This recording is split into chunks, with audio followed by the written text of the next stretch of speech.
नहमदुहु व नसल्ली अला रसूलिहिल करीम। बावलपुर से एक सवाल आया कि कुरान मजीद की कुल आयात की तादाद कितनी है। तो इस हवाले से जी मक्का, मदीना, कूफा और बसरा के जो कुर्रा हैं उनके दरमियान इख्तलाफ, और ये इख्तलाफ इसलिए नहीं है माज़अल्लाह के कुरान मजीद के बाज़ हिस्सों के आयात होने या ना होने के बारे में इख्तलाफ है, बल्कि बाज़ कुर्रा के नज़दीक एक आयत पर वक्फ़ है, एक आयत मुकम्मल हो रही है, और बाज़ों के नज़दीक वक्फ़ नहीं है, यानी आयत मुकम्मल नहीं हो रही। तो जिनके नज़दीक वक्फ़ है, आयत मुकम्मल हो रही है, उनके नज़दीक उस आयत तादाद बढ़ जाएगी, और बाज़ों के नज़दीक जहाँ उस पर वक्फ़ नहीं है तो तादाद नहीं बढ़ेगी। तो एक कौल के मुताबिक कुरान मजीद की आयात की तादाद 6666 है।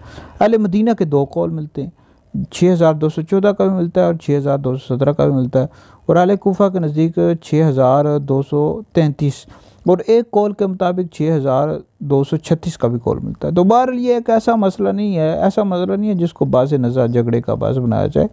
तो बहरहाल ये इस हवाले से इख्तलाफ है।